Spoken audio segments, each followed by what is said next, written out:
Firman Tuhan hari ini 2 Petrus 2 ayat 22.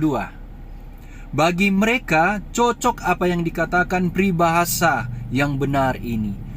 Anjing kembali lagi ke muntahnya, dan babi yang mandi kembali lagi ke kubangannya. Sekali lagi, anjing kembali lagi ke muntahnya, dan babi yang mandi kembali lagi ke kubangannya. Firman Tuhan yang menegur kita semua, di mana sebagai orang Kristen yang telah bertobat, janganlah kita kembali kepada dosa-dosa yang pernah kita lakukan.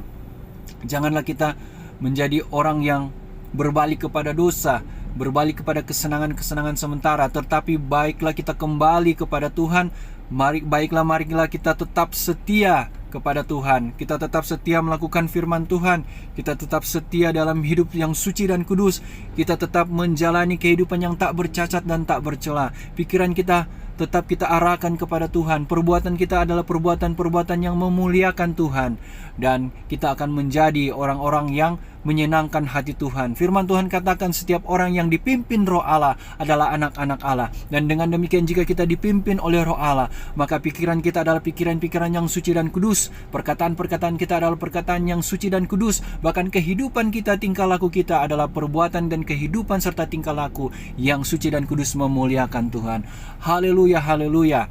Janganlah kita kembali kepada dosa atau kubangan seperti anjing yang kembali kepada muntahnya. Janganlah kita kembali kepada dosa sama seperti babi yang sudah mandi namun kembali lagi kepada kubangan yang penuh dengan kotoran. Dosa itu membuat manusia terpuruk. Dosa itu membuat manusia menjadi najis. Dosa itu membuat manusia menjauh dari Tuhan. Dosa itu membuat manusia tidak peka untuk mendengarkan suara Tuhan. Dosa itu membuat hati nurani manusia menjadi mati. Oleh sebab itu, mari kita tinggalkan dan tanggalkan serta buang segala dosa yang membebani kita, yang merintangi kehidupan kita, dan kita mau berbalik kepada Tuhan, berserah hanya kepada Tuhan Allah Roh Kudus yang akan memampukan kita, yang akan menjadi penolong, penghibur, dan parakletos bagi kita, sehingga kita diberikan kuasa. Firman Tuhan katakan, tetapi kamu akan menerima kuasa kalau Roh Kudus turun ke atas kamu, dan kamu akan menjadi saksiku. Haleluya, haleluya. Kiranya kita menerima kuasa, yaitu kuasa Allah Roh Kudus, sehingga kita dimampukan untuk menjadi saksi, bahkan untuk menjadi orang-orang yang suci dan kudus, orang-orang yang tidak kembali kepada dosa, orang-orang yang hidup tanpa dosa. Karena dikatakan, kuduslah kamu sebab aku kudus. Bahkan dikatakan juga, hendaklah kamu sempurna sama seperti Bapamu adalah sempurna.